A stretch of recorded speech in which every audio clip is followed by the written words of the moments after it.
How's it going, everyone? Welcome back to LDB Golf. Hope you're having a great day.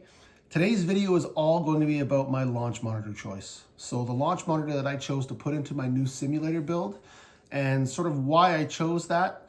And maybe we'll go through some things that I like about it and some things that I don't like about it. So stay tuned.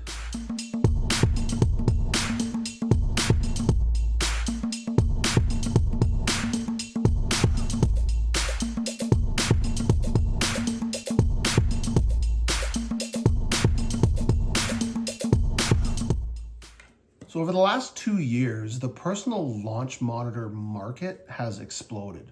There's all kinds of options out there from $500 all the way up to like $20, $30, $40,000, depending on what you want to spend. So I wasn't anywhere near the top of that list. I was kind of more to the sub $2,000 market for my first launch monitor. And I wanted to make the right choice for me in my space and what I would find value in a product for the money that I'm paying for it. So in a previous video, I went over my launch monitor dilemma.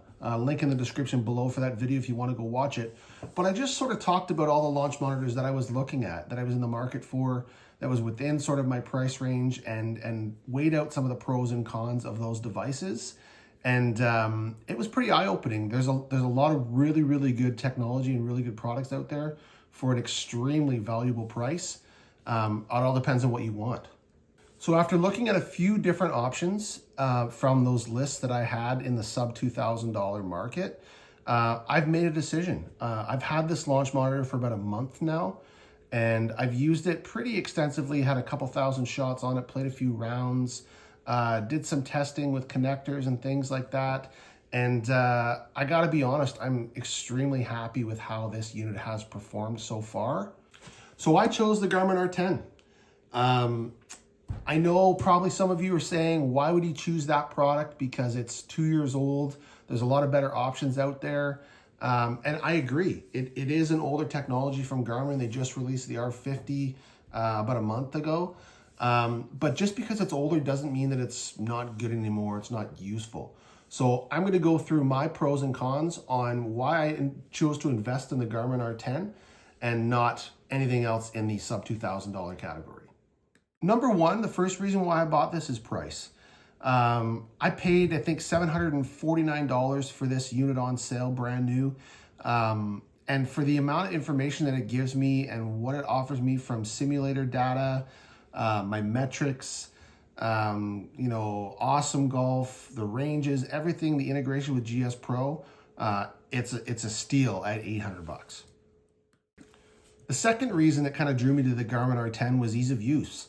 The Garmin is really simple. You take it out of its case, you put the magnet stand on, you turn it on, you set it behind you, you align it with your club path when you swing, and you just swing away. So basically from in its case to out and set up working is a minute and a half, really, really quick and efficient, and I love that. Now, I purchased this launch monitor to be pretty much exclusively used indoors in my simulator space. So I haven't really used it outside, and particularly now because it's winter in Canada and you don't really want to go outside and swing a club right now when it's minus 15. So I'm using the Garmin R10 integrated with GS Pro, and it's worked flawlessly so far. I've had no issues with it, and I'm very, very happy with its performance. So the next reason why I went with the R10 was battery life. Garmin states that you should get about 10 hours out of a full charge on this. I've experienced around 8.5 on a full charge before I have to plug it back in and charge it again. But that's plenty of time. If you want to go and play a round of golf with a couple buddies, it might take you a couple hours to do. You could play 3 or 4 18-hole rounds and you got to charge it back up again. It's really, really simple to use.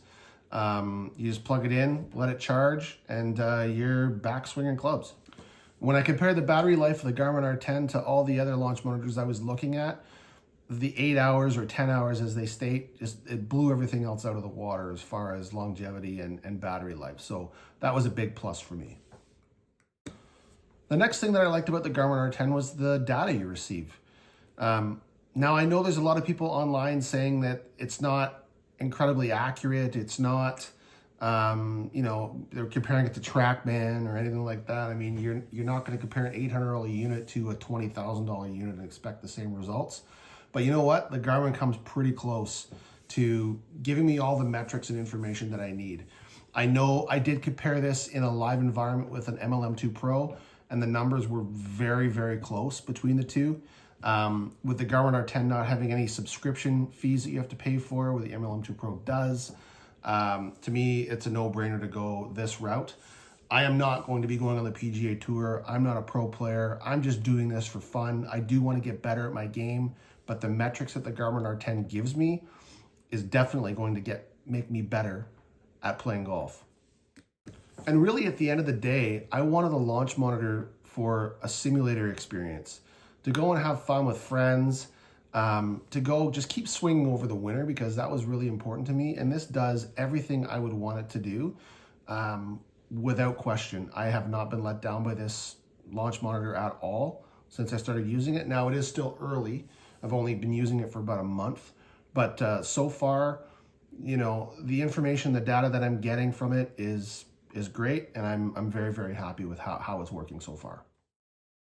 So I mentioned that I was going to talk about a couple things that I don't really like about the unit. The first thing I don't like about the unit is the alignment. So out of all the launch monitors, this is one that has to sit behind you, roughly 7 to 8 feet behind you, and you need to make sure that this Garmin R10 is lined up perfectly with your hitting strip and your hitting plane of your club. This can be difficult if you're in a modular space where you have to move the launch monitor to take it off the floor and put it somewhere else, and then you got to realign it after the fact. So that can be a little bit more difficult. I do use a laser level to line it up with the red line on top of the Garmin R10 with the center of my screen and with the center of my hitting mat. So it's pretty easy to do once you learn how to do it, but alignment can be challenging for somebody who maybe doesn't want to take the time to align it properly. Even the smallest turn of the unit will make a big difference in how it reads your golf ball onto the screen and pushes it through the simulator software. So you need to make sure that the R10 is aligned perfectly every single time you use it. And other than that, once you get that set, you're golden. And the other thing I'm not crazy about with this unit is the calibration. So every time you turn it on, you should be connecting it to the Garmin Golf app on your phone or on your iPad or whatever you're using, and then calibrating your device when it's on the floor, on a flat surface, to make sure that everything is calibrated and the metrics are good. So this is a process that you have to kind of get used to. You have to do it every single time you use the launch monitor to ensure that the data that you're getting on your screen is going to be as accurate as possible. In the beginning, it was a bit more of a pain because I wasn't really 100% sure how to do it and use it. But now that I've gotten used to it and I've done it a bunch of times, it's pretty automatic for me. So it's not a huge issue. It's just something that you need to be aware of if you're going to invest in this device. You got to calibrate it every time you use it to get the accurate numbers that you expect. So that's it. Overall, I'm really happy with the Garmin R10. As I said in a previous video, I do eventually plan to invest in a top-mounted launch monitor that will sit in front of my space and shoot down, like a Pro TV X, something similar to that. But that's a ways away. Right now, I'm just sort of getting used to the simulator space and trying to figure out how best to utilize the environment that I have. I think it's pretty fine for right now. I don't really have any issues with it. There's no concerns. It keeps me swinging in the wintertime. I look forward to playing more golf with my friends and getting out there and maybe playing some online tournaments and things like that. Hopefully I'll have some gameplay videos here coming up in the next few weeks. But yeah, that's it for this video. Hope you enjoy. Like, subscribe, share the video with your friends, whatever you got to do. And thanks for tuning in to LDB Golf, and we'll see you next time.